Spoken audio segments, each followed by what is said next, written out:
जैसा कि हमने बात की थी कि अर्थक्वेक फेमस और बहुत इंटरेस्टिंग टॉपिक है, यूपीएससी का फेवरेट टॉपिक है। तो उसी में सीस्मिक वेव पे क्वेश्चन आ गया। ठीक है, seismic wave that vibrate perpendicular to the direction of their path. इसका मतलब जितने भी टाइप ऑफ सीस्मिक वेव्स है उनके कैरेक्टरिस्टिक आपको पता होने चाहिए, कौन परपेंडिकुलर है ना, कौन पैरेलल है, कौन किस मीडियम में ट्रेवल कर पाता है, कौन नहीं। इस तरीके की जो कैरेक्टरिस्टिक है वो पता होना चाहिए। 1989 में आया क्वेश्चन। तो जो परपेंडिकुलर होते हैं direction of the path, perpendicular का मतलब यहाँ पे हो गया ये डायरेक्शन ऑफ द पाथ है, वाइब्रेशन ऐसे परपेंडिकुलर हो रहा है। तो देखिए सीस्मिक वेव में अगर हम बात करें बॉडी वेव्स की, तो बॉडी वेव्स दो टाइप की हैं, पी वेव्स प्राइमरी वेव और एस वेव। पी वेव्स जो है पैरेलल वाइब्रेट करती हैं डायरेक्शन के, और एस वेव परपेंडिकुलर वाइब्रेट करती है डायरेक्शन ऑफ द पाथ के। तो यहाँ पे जो आंसर है वो है कि एस वेव ही है ये जो परपेंडिकुलर कर रही है।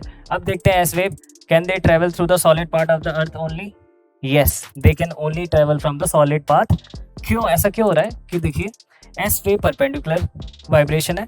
तो लिक्विड में क्या होता है ना कि लिक्विड या फ्लूइड जो होते हैं, गैस या लिक्विड की बात करें, fluid doesn't support shear stress. तो शियर स्ट्रेस फ्लूइड सपोर्ट नहीं कर पाता और एस वेव शियर स्ट्रेस पे काम कर रही है। तो इसलिए वो वहाँ पे जैसे ही एस वेव ट्रेवल करने की कोशिश करती है कोर के अंदर, वो बाउंस बैक कर जाती है क्योंकि वहाँ पे वो ट्रेवल नहीं कर सकती है। ठीक है, तो yes they can only travel through the solid part, travel through solid as well as other part no, spread on the surface of the अर्थ।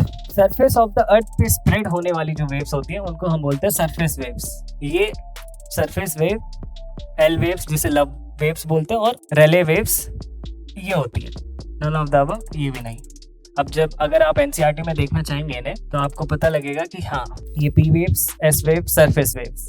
तो जैसे ही ये दोनों जो बॉडी वेव्स है ये जैसे ही सरफेस पे आती हैं तो they convert into surface waves. तो वो सरफेस वेव जो हमने देखा एल वेव्स और रेले वेव्स ये होती है। अब आप देख सकते हैं अराइवल टाइम में पी वेव सबसे पहले आ रही है, एस वेव बाद में। तो P waves travel faster than the S wave. ठीक है, तो आपको मतलब बेसिकली इन वेव्स में आपको कैरेक्टरिस्टिक्स उनकी पता होनी चाहिए, ये सारी चीज़ें आपको पता होनी चाहिए। और यहाँ भी आप देख सकते हैं कि you know the S wave जो है ट्रेवल नहीं कर रही है कोर के अंदर, बाकी पी वेव्स ट्रेवल कर पा रही है, जो कि आप देख रहे हैं येलो लाइन पी वेव्स की है, ये ब्लैक लाइन एस वेव्स की है।